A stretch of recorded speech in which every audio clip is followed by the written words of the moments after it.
आप सभी का स्वागत है दिनेश ग्लोबल स्टडी में। दोस्तों, आज हम आपको बताने वाले हैं इनवर्स ट्रिग्नोमेट्री की एक्सरसाइज नंबर 2.1 जो कि आपकी बालाजी प्रकाशन की है। दोस्तों, जो डॉक्टर सुधीर कुमार पुंडे के द्वारा लिखित है, उसके क्वेश्चनों को हम लोग हल करेंगे। तो यहाँ पे दोस्तों हमें 1 नंबर वाली क्वेश्चन को पहले कवर करेंगे हम लोग। तो यहाँ पे क्या है आपका कि 1 नंबर का क्वेश्चन आता है, आपसे पूछा जाता है कि मुख्य मान क्या होता है या प्रिंसिपल वैल्यू फाइंड करिए या प्रिंसिपल वैल्यू को प्राप्त करिए। तो दोस्तों देखिएगा कि अगर आपका सेक -x दिया जाए, अगर सेक इनवर्स में -x दिया जाता है तो ये एक प्रॉपर्टी होती है पाई माइनस का सेक इनवर्स x। दोस्तों अब आपको ये देखना है कि ये √2 है, ये सेक में कितने अंश की वैल्यू होती है। तो दोस्तों ये सेक में 45 की वैल्यू होती है। अब 45 को रेडियन में लिखना है, तो रेडियन में लिखने के लिए मैंने आपको कल वाले लेक्चर में बताया था कि π/180 से आपको उस एंगल से मल्टीप्लाई करना। दोस्तों ये √2 जो है ये 45 अंश की वैल्यू होती है। अगर 45 अंश को आपको रेडियन में बदलना है तो ये 45 अंश इसको रेडियन में बदलेंगे तो 45 × π/180, 5 से काट देंगे, 5 तिया 15 और 5 छिक्का 30 और 5 नेम 45, 9 चौको 36, तो ये आपका आ गया π/4। दोस्तों 45 को रेडियन में π/4 लिखा जाता है।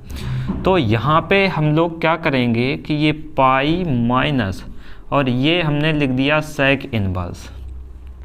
अब ये x के स्थान पे आपकी ये वाली वैल्यू है, तो ये वैल्यू कितने अंश का मान होता है दोस्तों, ये सेक 45 का होता है। तो सेक इनवर्स यहाँ पे लिख देंगे, सेक 45 अंश को रेडियन में π/4 लिखा जाएगा, तो π/4 लिख दिया।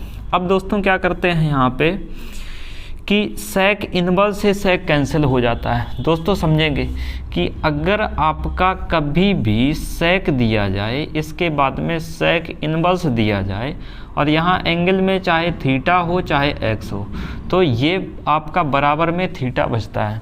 इनवर्स से सेक कैंसिल हो जाता है तो बचता क्या है, थीटा। दोस्तों वही होता है। तो ये आपका मैंने यहाँ पे पाई माइनस सेक इनवर्स से सेक कैंसिल हो गया तो बचा कितना, π/4 बचा। अब दोस्तों इसका इसमें गुणा करेंगे तो ये आपका हुआ 4 पाई, माइनस चिन्ह लगा, माइनस लगा दिया, ये पाई दिया गया है तो पाई लिख दिया, पूरे के बटे में 4। दोस्तों 4 पाई में से 1 पाई आपका चला जाएगा तो 3 पाई बचेगा, तो 3 पाई बटे में 4।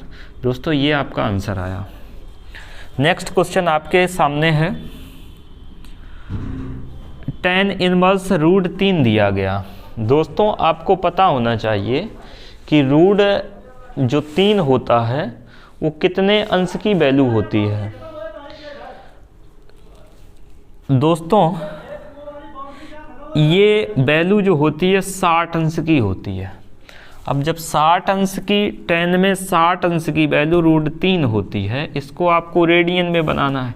कल वाले लेक्चर मैंने बताया था, तो ये 60 अंश लिख दिया। रेडियन में बनाने के लिए π/180 से मल्टीप्लाई, 0 से 0 कट गया, 6 तिया 18, तो ये कितना बना आपका π/3।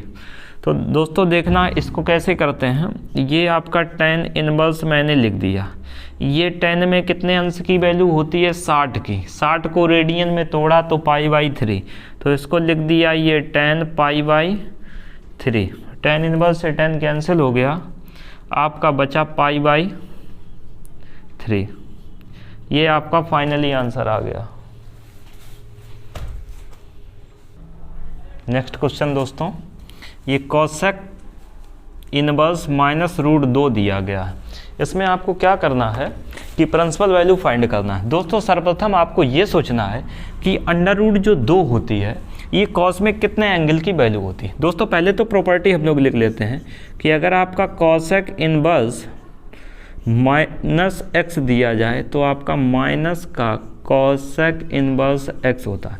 दोस्तों जो भी वैल्यू आएगी वो कॉस में आपकी माइनस की वैल्यू निकल के आएगी। तो यहाँ पे हम लोग ये देखते हैं कि ये तो मैंने प्रॉपर्टी लगा दी, ये आपकी प्रॉपर्टी होती है, तो ये मैंने प्रॉपर्टी लगा दी। अब ये हमने लिख दिया ये कॉसेक इनवर्स, माइनस चिन्ह मैंने बाहर ले लिया, ठीक, और ये आपका आ गया कॉसेक।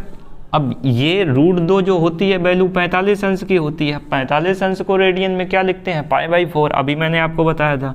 तो इसको मैंने यहाँ पे लिख दिया π/4। तो कॉसेक इनवर्स से कॉस कैंसिल हो गया, तो आपका बचा कितना, माइनस का π/4। दोस्तों ये आपका आंसर आ गया, प्रिंसिपल वैल्यू आ गई। इसके बाद ये लिखा है कॉसेक इनवर्स -2/√3। तो सेम प्रॉपर्टी इसमें यही वाली आप लगाएंगे। तो यहाँ पे आपको कॉसेक इनवर्स अगर माइनस का x दिया जाता है तो बराबर में माइनस का कॉसेक इनवर्स x होता है। दोस्तों समझना कि 2/√3 जो होता है वो कितने अंश की वैल्यू होती है, वो आपकी 60 अंश की वैल्यू होती है। जब ये 60 अंश की वैल्यू होती है तो 60 अंश को रेडियन में क्या लिखते हैं, तो इसको मैंने लिख दिया कॉसेक इनवर्स। अब देखिए दोस्तों, यहाँ पे माइनस का कॉसेक इनवर्स x होता है, तो हमने माइनस चिन्ह बाहर ले लिया। अब ये वाली वैल्यू को हम लोग कॉसेक में लिख देंगे, तो ये कॉसेक इनवर्स। दोस्तों रेडियन में लिखना है, यानी कि कोण को रेडियन में बदलना होता है।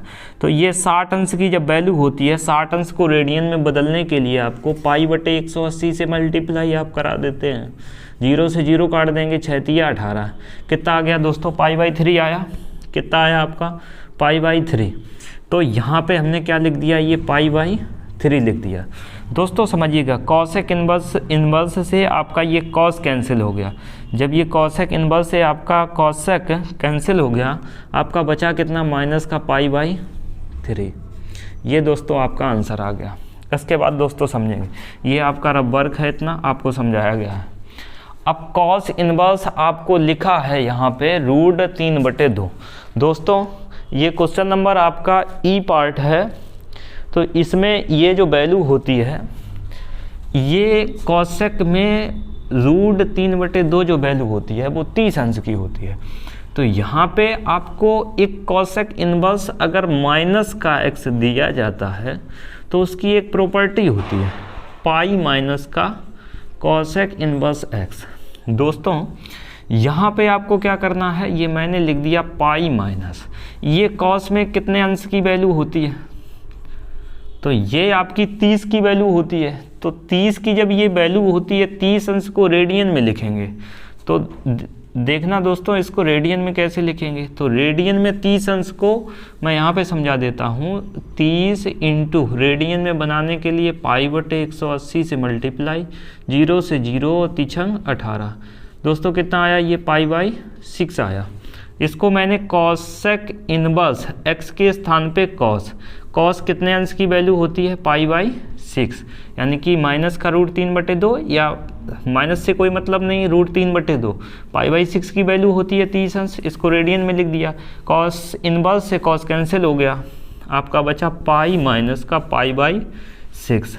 दोस्तों इसको और सॉल्व करेंगे, इसका गुणा इसमें कराएंगे, तो ये 6π माइनस का पाई पूरे के बटे में 6। अब देखो 6π में से 1 पाई चला गया, कितना बचा आपका 5π बटे में कितना हो गया 6। दोस्तों ये आपका आंसर आ गया। अब दोस्तों देखो ये क्वेश्चन नंबर आपका, तो ये अगर प्रॉपर्टी समझेंगे पहले, tan इनवर्स अगर माइनस का x दिया जाता है तो माइनस का tan इनवर्स x होता है। अब दोस्तों इसको समझेंगे, तो ये आपका होता है 30 अंश का वैल्यू। जब ये 30 अंश का वैल्यू होता है तो इसको 30 अंश को अभी मैंने आपको यहाँ कहीं समझाया था, ये देखो ये समझाया था। 30 अंश को रेडियन में लिखने के लिए π/6 लिखते हैं। तो दोस्तों इसको मैंने यहाँ पे लिख दिया tan इनवर्स, माइनस होता है माइनस ले लिया, और इस ये 1/√3 है, इसको मैंने tan π/6 लिख दिया। इससे ये कैंसिल हो गया, तो आपका बचता है माइनस का π/6। ये आपका फाइनली आंसर आ गया। दोस्तों समझेंगे, अगर सेक इनवर्स माइनस का x होता है तो पाई माइनस का आपका सेक इनवर्स x होता है, तो pi minus sec inverse x होता है। दोस्तों ये पाई माइनस ये सेक इनवर्स, ये x में कितने अंश की वैल्यू होती है? सेक में 30 अंश की वैल्यू होती है। 30 को रेडियन में क्या लिखते हैं? पाई बाई 6 लिखा जाता है। तो यहाँ पे पाई बाई 6 लिख दिया, लेकिन इसको दोस्तों सेक में लिखेंगे। पुनः समझ लेते हैं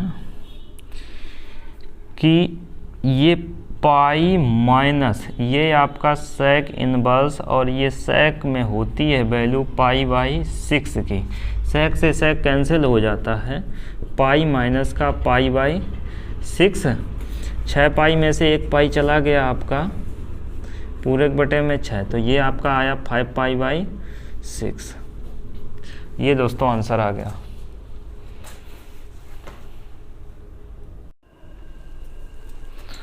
दोस्तों अगर आपको ये बताए गए क्वेश्चंस आपको अगर समझ में आए हैं तो चैनल को सब्सक्राइब करके दोस्तों में शेयर करें, तथा ये वीडियो उन बच्चों तक पहुंचना चाहिए जिसको गणित से एकदम डर लगता है। हम आपको गणित को एकदम जीरो और आसान भाषा में सिखाने का प्रयास करेंगे। जय हिंद दोस्तों।